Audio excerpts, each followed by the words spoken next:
myself that I'm lucky to be loving you.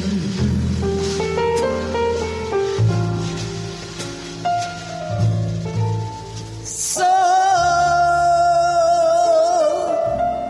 Alors cette voix d'enfant, c'est celle de Jimmy Scott, donc il vient de mourir, je crois qu'il avait 88 ans. Oui, voilà, même si vous n'avez jamais entendu parler de Jimmy Scott, ça saute aux oreilles, on pourrait dire, cette voix d'enfant. Et pour cause, c'est dû à une maladie qu'il a eue adolescent, qui a bloqué sa puberté, qui faisait cette voix très particulière, aiguë, douce. Alors, Jimmy Scott, il a chanté avec les plus grands du jazz, dans l'orchestre de Lionel Hampton, également Charlie Parker, Ray Charles. Et puis, après des succès dans les années 50, 60, il met fin à sa carrière. Il va même devenir liftier d'hôtel.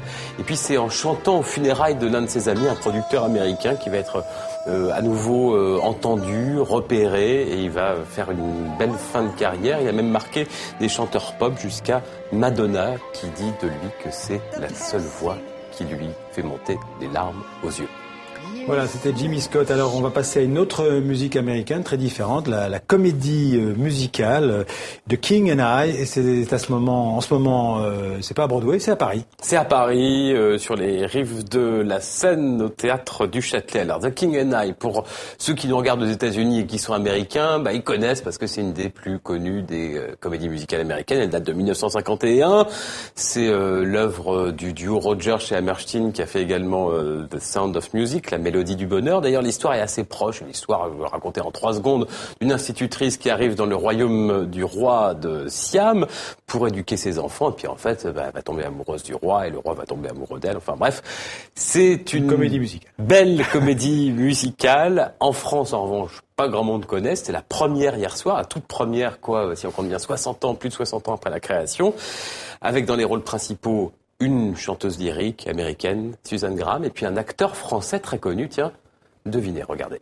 Shall we dance? 1, 2, 3, and on a bright cloud of music shall we fly? 1, 2, 3, and shall we dance? 1, 2, 3, and shall we then say goodnight and mean goodbye? 1, 2, 3, and hope a chance.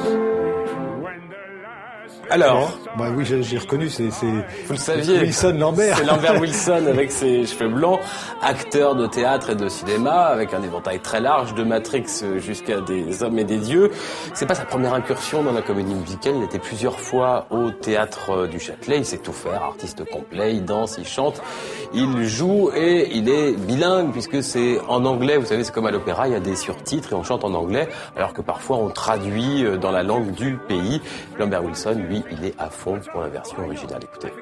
J'adore la proposition du Théâtre du Châtelet de proposer des versions originales parce que finalement on s'habitue très vite au surtitrage et que parfois la traduction de paroles de chansons en français fait perdre tout le plaisir sonore. Parce que les mots choisis par un auteur de paroles en accord avec le compositeur, voilà, c'est un ensemble qu'on ne peut pas dissocier. Si subitement on passe à une autre langue, ça perd de son charme. There are times I almost think nobody's sure of what he absolutely knows. Everybody find confusion in conclusion. Alors, il n'y a pas que Lambert Wilson, la comédie musicale, mais en général, ça marche de mieux en mieux en France. Oui, que ce soit dans le privé, par exemple au théâtre Mogador à Paris, où là c'est les succès du moment, le Roi Lion, ou cette année La Belle et la Bête, et puis depuis quelques années, le théâtre du Châtelet, avec là des moyens qu'on peut pas voir à Broadway, orchestre de 80 musiciens, une distribution assez exceptionnelle avec Lambert Wilson, Susan Graham, du coup ça cartonne, et c'est tout sauf une surprise pour Lambert Wilson. Le public ne peut pas ne pas apprécier ces œuvres si elles sont bien défendues par des distributions de chanteurs, d'acteurs, de danseurs. Ils vont à Londres, ils vont à New York les consommer. Si ces comédies musicales-là sont créées à Paris au niveau international, il n'y a aucune raison que le public français ne les apprécie pas, ce qui est le cas ici au Châtelet. Et le rendez-vous a eu lieu avec le public. Getting to know you, getting to feel free and easy. When I am with you, getting to know what to say.